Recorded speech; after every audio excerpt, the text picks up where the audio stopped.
Good morning, afternoon, everybody. This is Cowboy, and we have, I know I always say this, but it's a lot of people's favorite show and growing very quickly. EM Burlingame, always good to have you here, sir. How you doing today? Good, good. It's a pleasure to see you after the holidays. Yes, likewise. Always a pleasure. Before we get started, take a look at the description. Got a few goodies in there for you. One is a free algorithm made by yours truly. It's a video showing you how I do it, how we connect these to our brokers so that we can use the computer to trade while we're not sitting there. You do have to optimize the algorithm for your trading before you use it. It's not plug and play, but it's as close to plug and play as it gets. And pertinent to today's show, we have places where you can find EM Burlingame. We've got, I believe, your Substack link in there, your X link. Now, if there's an email that you prefer to use, can you actually spell that out for people who, some of our listeners don't know how to look at the description, so maybe you could just let them know how to find you. They're not doing email at this point. Yeah. Just what do you, EM Burlingame at Substack? Burlingame.substack. Reach out through me. I have no problem people reaching out DM through X or messaging through Substack. Well, there you have it. EM Burlingame at Substack. Or you can go to my website, emburlingame.com, and you can message through there as well. So, real fun title. I love these kind of shows that you come on where this one is aimed at young men. However, if you ask me, it's equally aimed at young women who want to nurture their young men, right? Or anybody who wants to nurture society in a way. So the title of the show is how did I title it? I can't even remember my own title. Young Men Master Your Mind Now. There's a level of urgency going on. So I'm gonna let you go here, EM, and tell us what's on your mind. Yeah, my gravest concern is that we allow yet again our young men to go to a massive slaughter. We can't do that. We will not survive this time. There's not enough left, and what has the war in Ukraine proven? The kill count right now, one Russian death to X number of Ukrainians is in the 30s. One Russian to 30 Ukrainians. Right? So this is the type of death and slaughter that they would want to send us into. And why is that 1 to 30? It isn't because the Ukrainians are bad fighters. They're extraordinarily good fighters. It's just because they're not backed and supported to win and survive. They were sent into the meat grinder to die in vast numbers by us, unfortunately. Right? Because we hate Slavs, right? We in Western Europe hate Slavic peoples. That's just an old thing. And again, I think we touched on it before. I think it's because their women are amazing. I vouch for that. Having right, but also they're a civilizational people. They're a very old civilization. Orthodox Christianity. There's a lot of other factors, but the point being is that we cannot allow our young men who've been demoralized over 3 generations and marginalized over 3 generations. And driven into a place of disgust over the last 20 years, we cannot allow them now to be driven to wrath and have that wrath channelized, as we're seeing all over social media and elsewhere, to a great slaughter that just wipes them out. All of World War I, World War II. We won't survive it this time. So 1, it's wrong anyways, but 2, we won't survive it. Well, what's required for that? Young men make young men's decisions on their own, right? We can manipulate and coerce, and we can do all kinds of things, but young men make the decision to go into a slaughter because young men want to go into a slaughter, right? So, okay.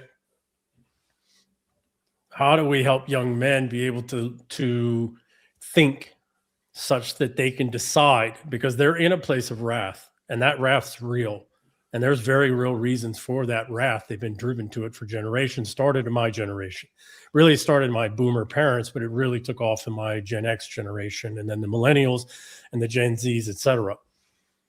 Okay, well, the wrath's real, the demoralization's real. We can work on the demoralization, we can work on the wrath, the disgust's real, we can work on that. What we have to work on is how do we as men, not just young men, but men my age, etc. How do we, and then enough for the women that matter because they care about their men, which isn't a whole lot anymore, it seems, but they're still out there. How do we take a very short period of time and teach young men how to think? Not what to think, but how to think. Knowing that they've spent the last 20 years playing games. And in that, learning immense, vast amounts of things, complex, sophisticated things. So this would be undoing this is a lot of unlearning, I think, that would have to happen.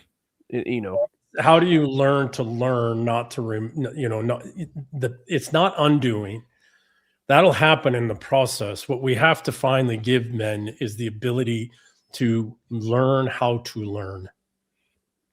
Not learn how to fit in, how to memorize, how to adapt to, this artificial, insane world, this devouring mother world that we have, right? This estrogenic male and female world we have. But how do we teach men how, men specifically, because they're the ones that are going to get already, you're hearing the clarion calls, right? Particularly in Europe, but here as well. How do we teach them, how do you induce in somebody the ability to learn? Well, first they have to learn how to learn. Okay. Right? Because it's not what we've taught in our schools over the last 50, 60, 70 years. And really, it isn't what we've taught in our public schools ever, because that was never the intent with public schools. You had to go to private, boarding schools, which I had the fortune to do, or, high-end Ivy League universities. And this stopped about 50, 60 years ago as well. But you had to go to those schools in order to learn how to learn. Right? So the old Scholos model is what it was called, right? The old Socratic model, where the teacher didn't sit up there and pontificate. The teacher sat there and looked at each student and tried to help that student figure out how to learn. You're referring to like more of a dialogue, Socratic method, classical education, those types, like critical thinking versus rote memorization. It's okay. Let's go.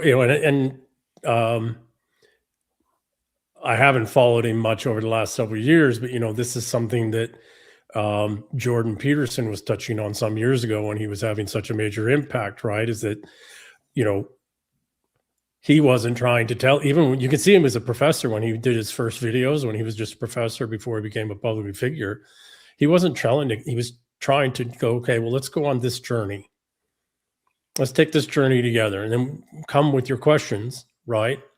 But let's go follow this thing down, this thought, this idea, this concept. Let's go chase it down together. I don't have the answers. I don't have the perfect answers. Maybe I'm ahead of you in the journey. Maybe I've been down this very discovery journey before, but I'm going to go down it again with you, because it's like reading a really good book. I can read that. There's some books I've read 4 or 5 times. Why? Because I get something different, profoundly different out of it each time I read it. I would, philosophically here, I would say that you brought something different to that book each time because you had grown and changed. Yeah. Yeah. The book's the same. No, I fundamentally agree with that. Right. But again, I was only, okay. So nobody ever tells you anything you don't already know. Right. People don't ever, when something goes aha and it clicks, they didn't tell you something you didn't know. You were in the right condition and state where you already knew it. You just needed somebody to give you the key, give you the little term, the phrase or whatever. And you're like, oh yeah. And then all these things that you'd already worked out come together in a single whole. And then it unlocks for you in a way, the person who gave you the key, maybe it's closer to them, but it still doesn't unlock the exact same way, knowledge-wise, understanding-wise, et cetera, because you came to all the pieces necessary in a very different way than they did, right? Even people who grew up in the same family, even twins. Now they're closer because they share, telekinetic or whatever else kind of, bioelectric probably connections, right?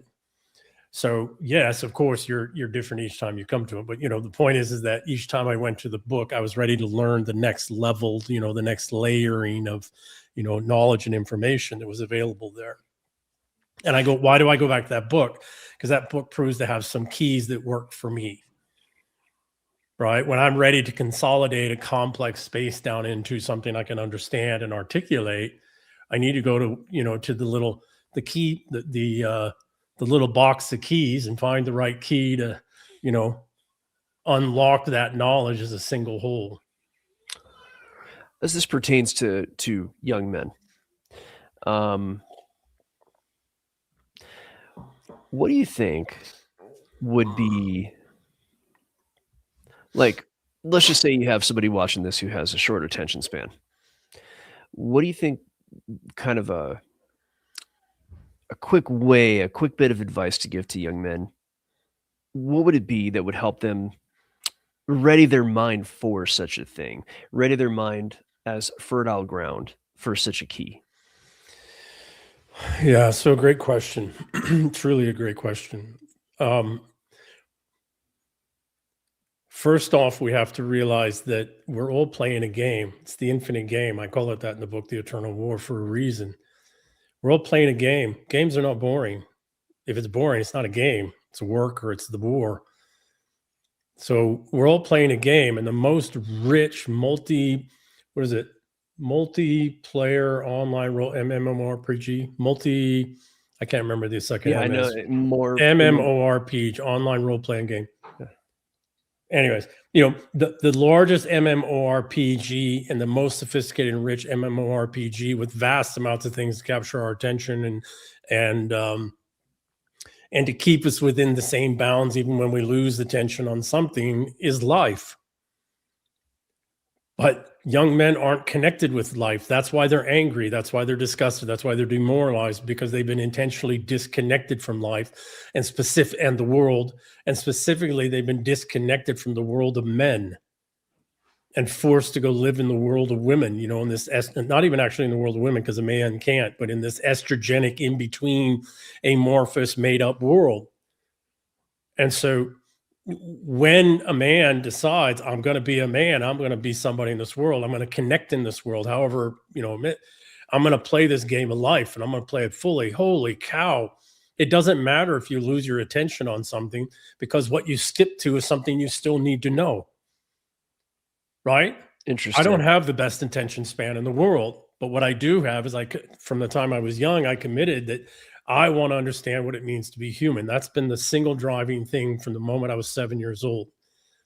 And no matter where I get off the path in the day, especially when I had brain injuries, which go all the way back, right? I've had attention, not ADHD, but, I've had attention issues my whole life. But I just made sure that my focus was life. So even when I got off on something, sometimes it happens 15 times a day, I'll walk around my house, I'm beep, beep, beep. But whatever I go to is something else I need for the game. Right? So and over time, I wind up with this vast amount of information and knowledge, etc. Because even where my intention flits me to, I don't go to drugs. I don't go to alcohol. I don't go to porn. I don't go to some emotion-laden, conflict space. Not to say that any of those things haven't happened, but I'm just saying what I've made sure is that I am going to be somebody in the world.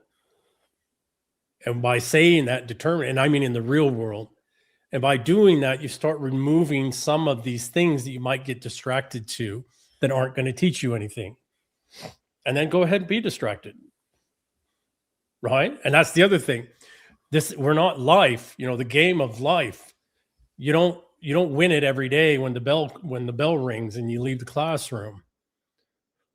It's happening 24 hours a day, 7 days a week, 365 days a year.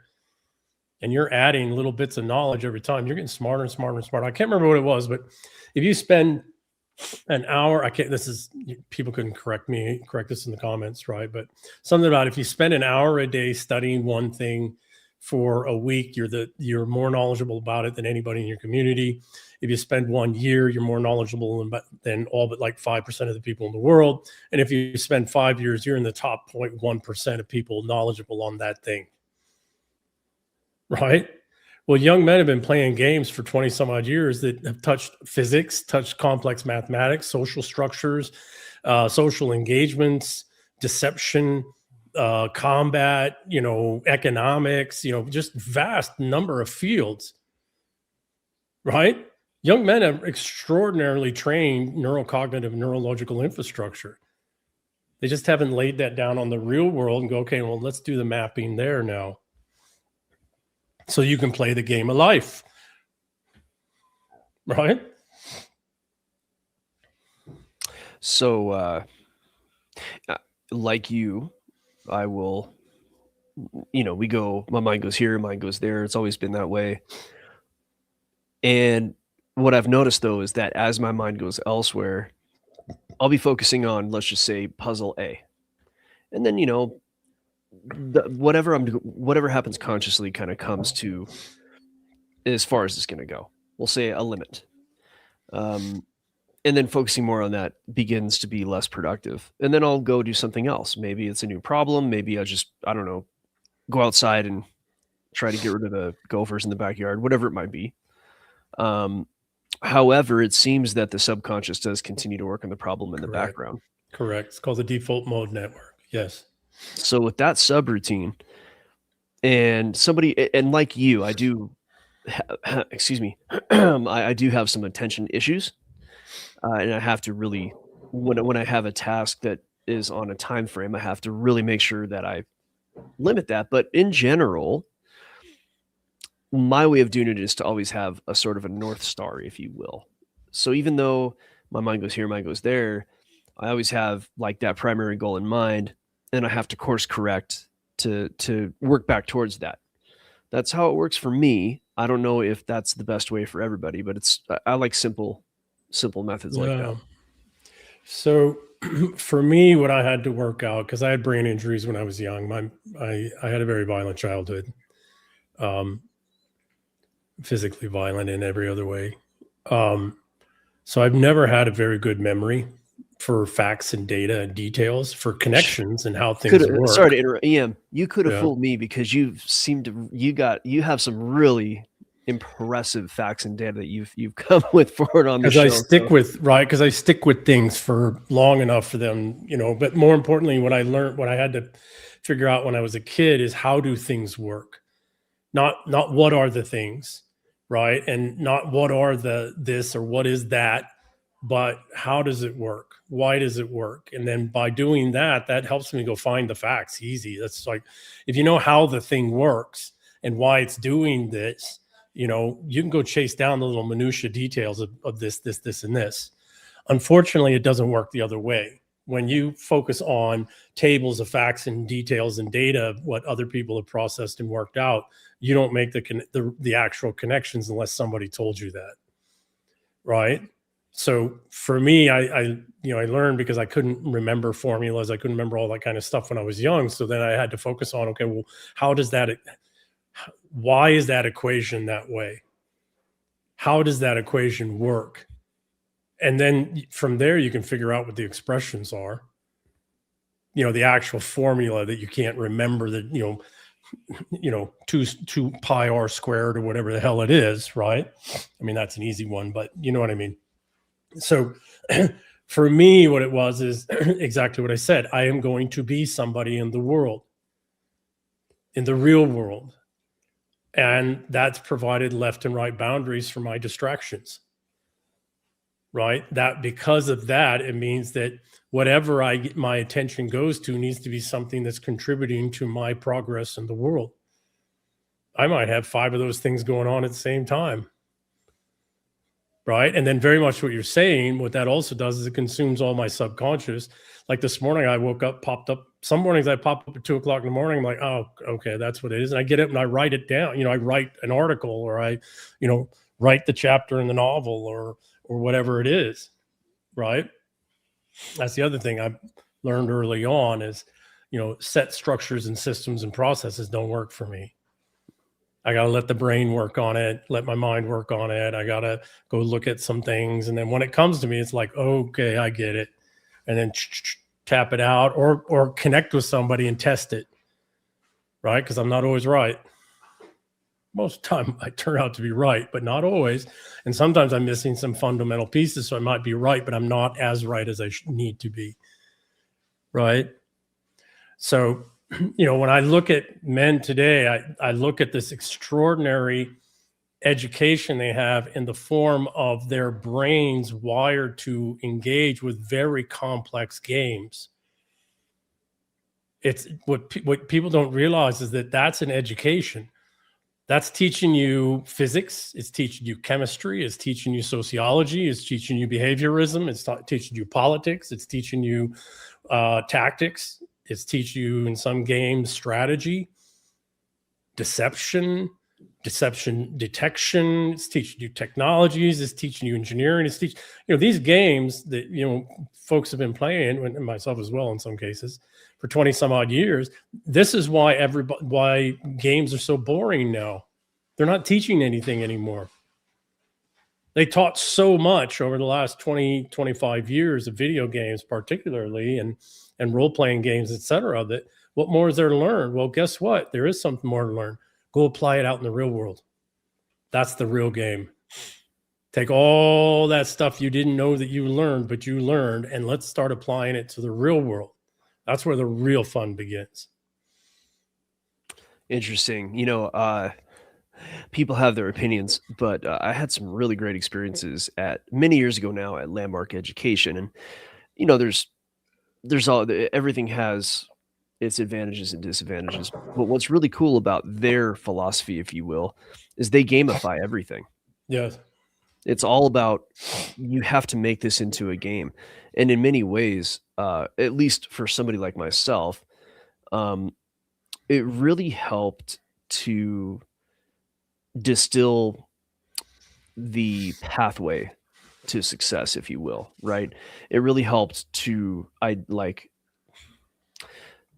categorize, identify, create a heuristic, and then also to be willing to pivot when that heuristic does not apply, or when there's a refinement needed, and it helped me to not be attached to some one way of doing things. And I think video games also, the more complex the games got, the more realistic that sort of thing became, where your plan had to become malleable to win. Well, look at well, not just malleable, but you had to become more sophisticated in how many variables you were looking at when you were making a reaction response. Look at Eve Online. Look at Sid Meier's games. These are ludicrously sophisticated games that people go to Harvard to learn this stuff. Yeah, the sequels multiply. The situational sequels. Yeah. Right? Yep. The complexity of, the variables of the gameplay that you have to take into account is what most people used to go to Ivy League schools for.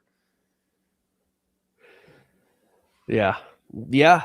And this is interesting that you should say that. Mm-hmm. Some of the best I equate my time in the insurance business to, it was like going to Harvard for dealing with people, because I was dealing with people in some, going through claims and kind of up through that path. You're dealing with people, whether it was medical claims or liability investigations and all the different things I did. You had very upset people. You had a company upset with you. You had, your vendors upset with you. You even had to deal with the government sometimes. And so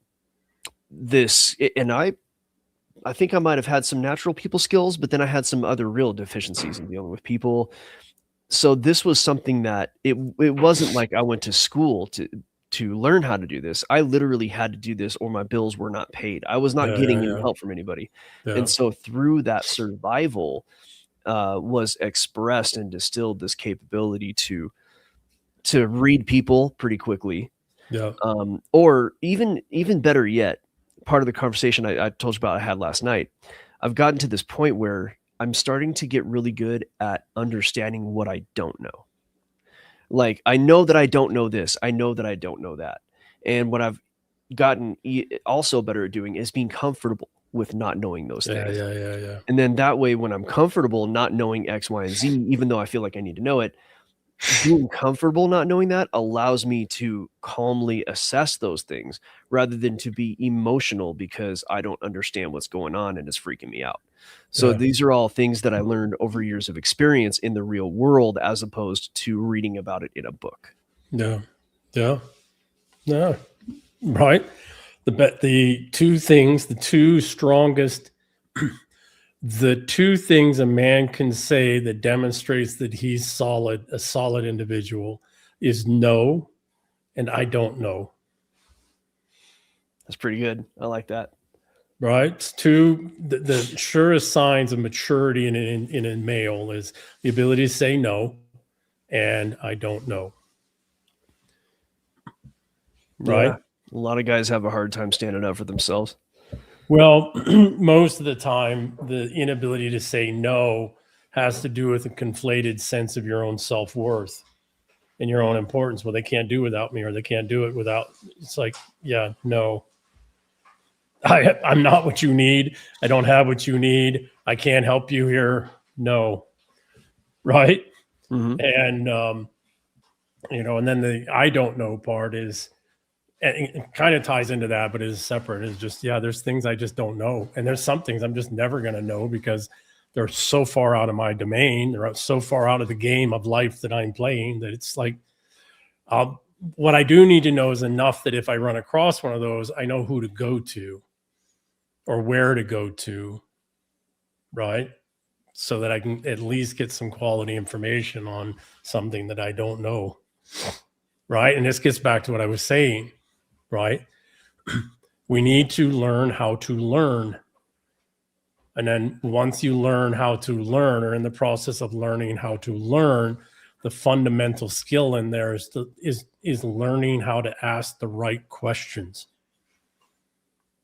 The right question is everything. Once you learn how to ask how do you parse this complex space to figure out what the right question is for a problem or to address an unknown, the answer is almost right there. Almost inevitably, the answer is right there. The other way, you could be asking all kinds of questions and you'll never get to the answer. So the first, part of learning how to learn is learning how to parse out, clearly identify what the need or problem is, to then be able to ask the most efficient question, the most salient, applicable, efficient question. And once you do that, you find at least 50% of the time, you already know the answer. You just didn't know you knew it because you weren't asking the right question. This takes it back to your key. So think about it this way. If you say, I don't know, then you've identified the problem. Correct. And if you're not willing to say, I don't know, you're not going to identify the problem. Well, absolutely true. And the most fundamental thing, the most difficult thing most people have saying that I don't know is I don't know what the problem is. Right? Most people think they know what the problem is. And it's like, no, 9 times out of 10 or 99 times out of 100, you don't actually know what the problem is. And so no matter how good your question is, you're not going to get the right answer. It's not going to solve the problem because that's not actually the problem. So the first thing to step back, right? And this is something we, particularly in the Green Berets, I can't speak to the SEALs and the Rangers Center, but this is very much the thing that's taught in the Green Beret schoolhouse and very much in practice. We do 80% of the work before we ever step out of the door. And the first part of that work, easily half of it, often even 80% of that work, is we sit down and work out what the problem is. What is the actual need? What is the actual problem? What are the limitations? What are we not seeing? And then from there, we work out the plan, right? Well, first you go get more information, right? RFIs, requests for informations, CCIRs, RFIs, et cetera, right? And then once we get enough, we feel, okay, we have a better understanding of what the need and the problem is. Then we work out a detailed plan and then we test it, right? Then we run war gaming, scenario testing, and we test them. And usually we'll do three different scenarios. We test them. And then what winds up happening is we find that there's component pieces of each of the 3 scenarios that we, the plans that we created that are actually work better together. And then we'll go out and do the operation. Well, this is the way people need to approach things, right? Somebody told me to go do something. Okay. Or I figured I need something. Okay. But is that really true? Right? Is what I was told, what I was asked to do, is that what they really need? Or is the thing that I think I need, is that actually what I really need? Right? This is another thing that people do, right? They run out. They think they know what their problems are. They think they know what their needs are, and they run out full bore in all earnestness, all genuine, honest, truth, being good to pursue those things. And those things either never happen, or they do happen. They don't solve the problem or fill the gap or whatever it was. Why? Because that's not what you actually needed, or that wasn't your actual problem. No, you're off target. You're off target. Yep. Right. That's why Patton said that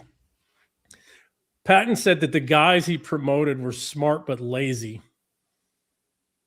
And he said the reason he promoted the smart but lazy guys were because the lazy guy just wanted to sit on his ass and read a book or do whatever the hell, have some scotch or whatever it was. And so when somebody gave him some task, he's going to sit down and really look at that first, because he's smart. He's going to sit down and look at it and go, what's the easy? Well, first off, does that even really need to happen? Doesn't need to happen in that way. What's the okay, well, I got to do something. We're going to accomplish this thing. Okay, what's the easiest, fastest way for me to do it? Right? And 9 times out of 10, 99 times out of 100, turns out, it's way easier to accomplish that thing than anybody would have thought of in planning, et cetera. Because why? Because some smart but lazy guy was sitting there going, oh, no, we're not going to do all that. Forget all that. Forget all that. We don't need that. Don't need that. That's going to take too long. That's too much investment. That's going to take me away from my mistress. So we're going to do these 3 steps here. Done. Right? Note to self, be more lazy. There you go. But you got to get things done, right? Things have to get done. Well, okay. Well, if I'm going to be a lazy but smart guy, I'm going to sit down and figure out, well, what actually really does need to get done, and what are the things I actually really need to have to keep moving forward and to stay in order for me to sit in my chair and drink scotch tomorrow and not do much else, what do I got to get done today? Not a bad goal. So one of the interesting variations, or let's just say, variation on this theme. There are some times where there is not time to sit and think about what needs to be done. There are situations that require very quick decisions. And so, especially I've never been in combat, but I'd imagine that's probably the key time for that.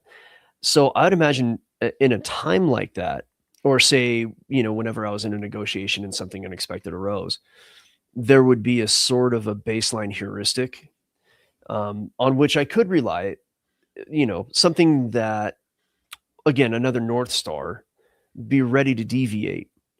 But at the same time, just have a basic idea of how to handle unexpected issues and pivot. So give me 1 second. The only thing you can prepare for unexpected is to just not get shocked or off your center. However, what you do have to do is at some point in time, you have to think about the unexpected things that might come up, and you have to prepare. You have to think them out. You have to prepare for them. See, that's one of the things about being smart and lazy. What am I doing while I'm sitting there being smart and lazy? I'm thinking out a whole lot of scenarios. I'm not just, because I can't turn my brain off. That's the thing, right? So I'm running through all kinds of scenarios constantly.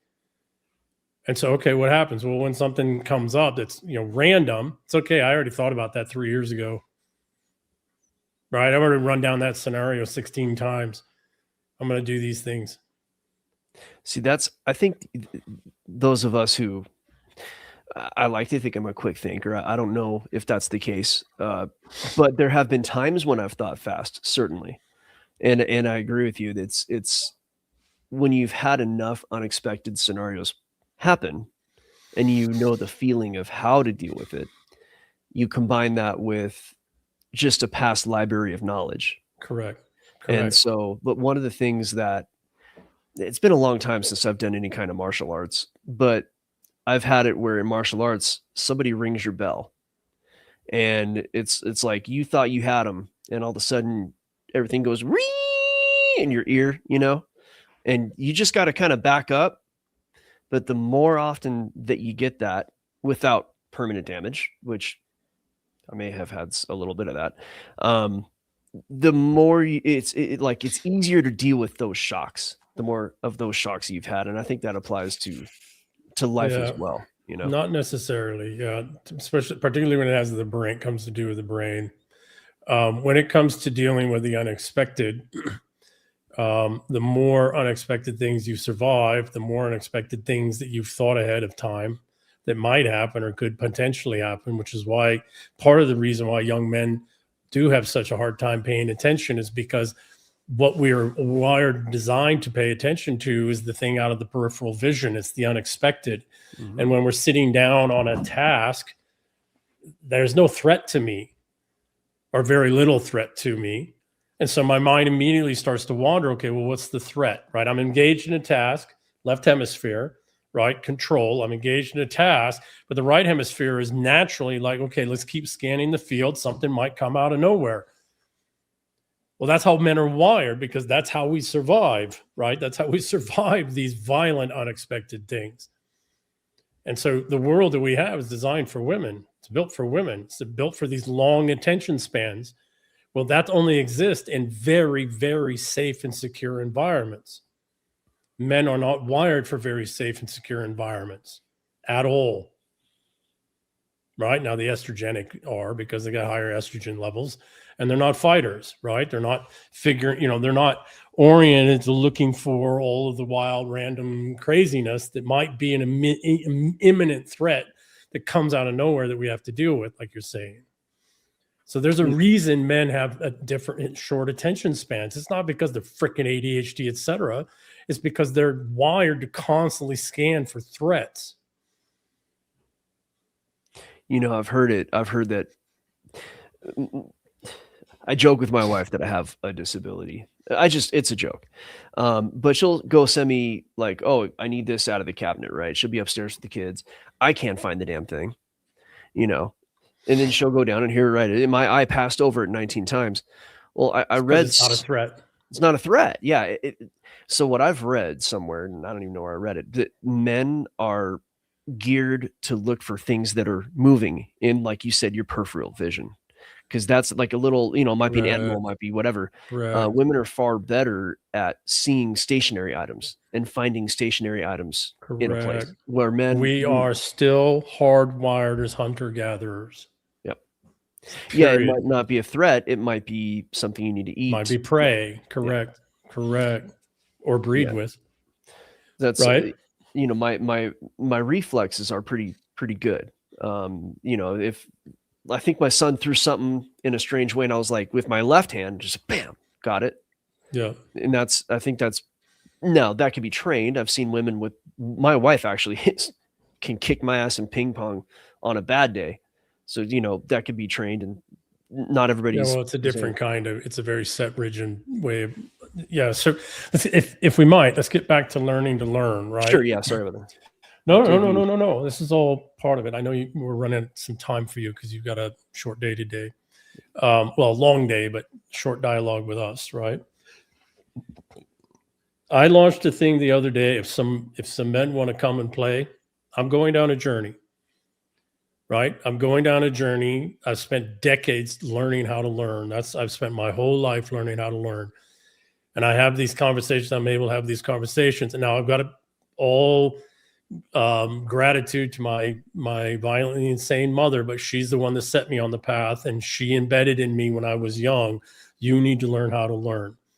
She did it, right? And she forced me to it, right? And sometimes physically, but I'm grateful to her, right?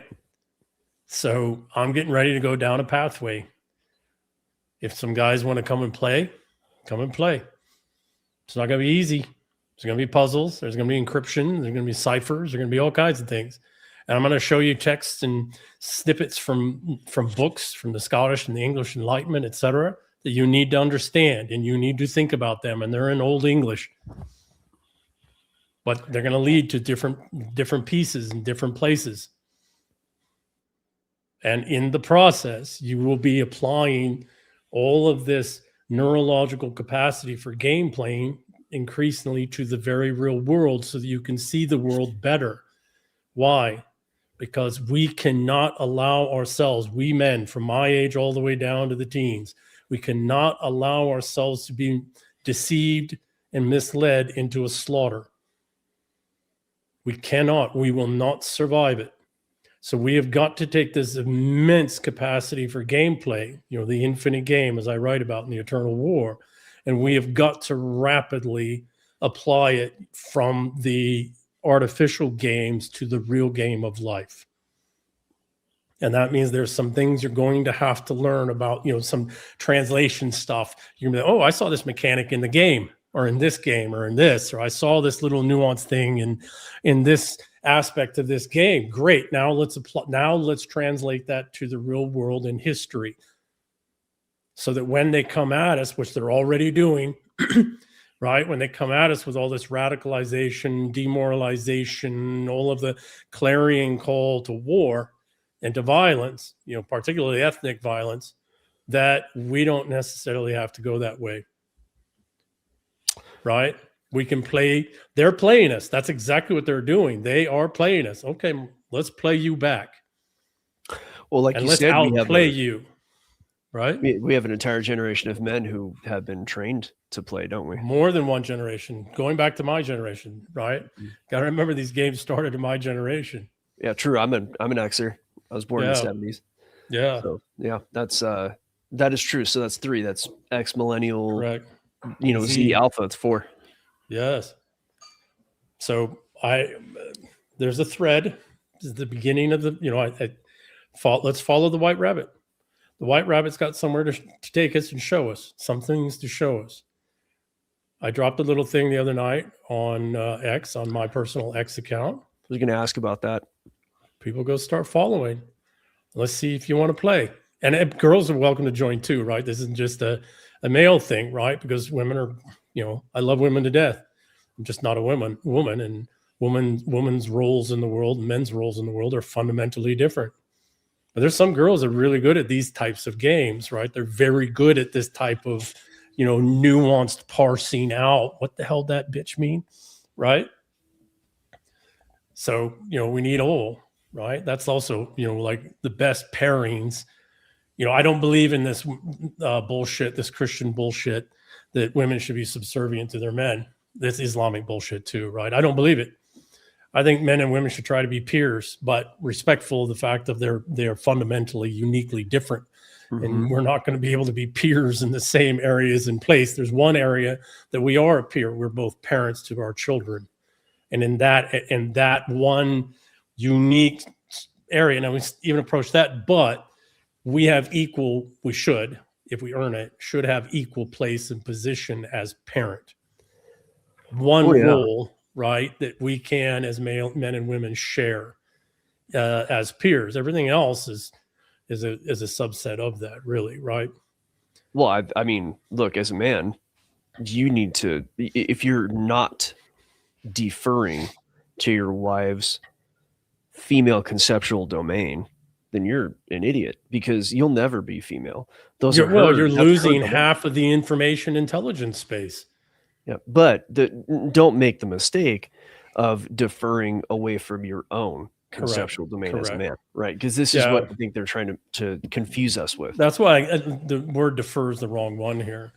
If I am not honoring and respecting my partner's position as my peer, as parent, and respecting their unique perspectives as a woman, as a parent, then I'm losing half the informational intelligence space and capability space out there. Oh yeah, I actually stupid. I wasn't referring to parent, but I think that applies no matter what, Well, but I'm just going to say it straight up. The only really thing that matters to the species is parentage. Otherwise, we don't have a species. Don't have a species, yeah. Right? So, and when we have all these harlots and harpies that have no kids in so many positions of authority and influence, no wonder our whole society is skewing towards genocide, right? Because it isn't they don't have any kids to get slaughtered. I just had a funny thought, like maybe that's why we're seeing so many furries now, because it's all these cat women running society. Oh God, I don't want to go down that. That's a joke. So if some folks want to come play, you will learn how to learn, and you will learn how to learn as we go down a journey, and it's not going to be easy. But there is a thing that must happen. We must translate all of this immense cognitive capacities that have been developed in 3 generations, now into 4th generation, at ludicrous expense, better than any and all educational systems combined. And we need to translate it to the real world. Okay, well, you can't do that in some boring lectures or classrooms. No, let's go play. Let's go play. And let's go outplay these motherfuckers who are trying to ruin and destroy and conquer and dominate and impoverish and enslave. No, let's just outplay these fuckers. We can't outwin them in a fight. We can't. You can't slaughter enough of them to win them in a fight. We have to outplay them. Well, it turns out 3.5 generations of gamers have got those skills.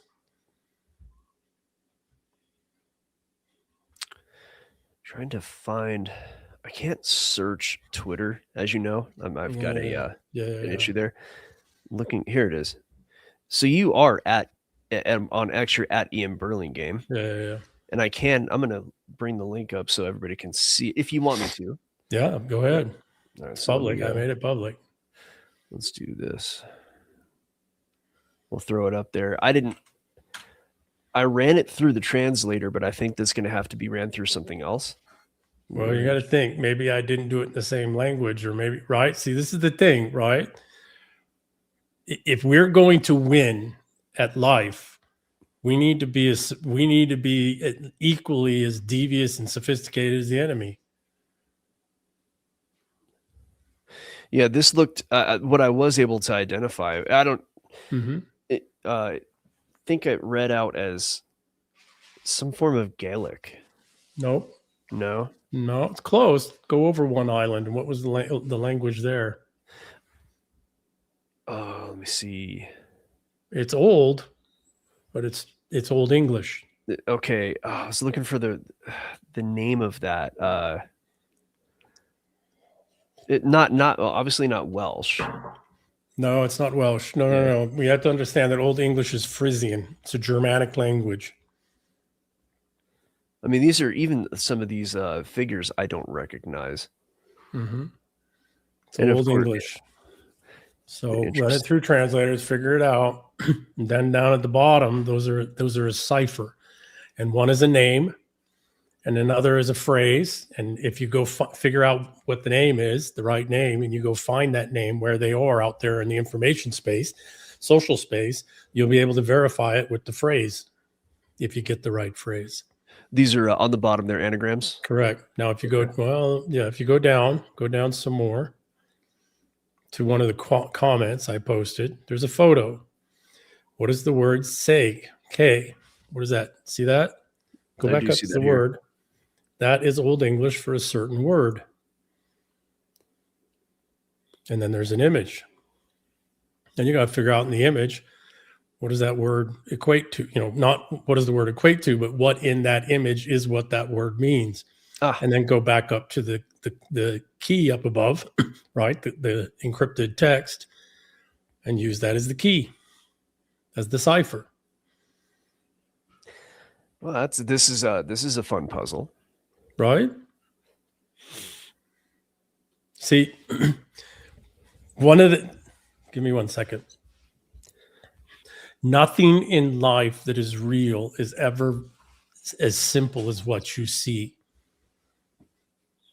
So one of the first things about learning how to learn is to learn how to identify the nature of a puzzle, the nature of a problem. I like to call it puzzle rather than a problem, because a problem implies, negativity, pejorative stuff.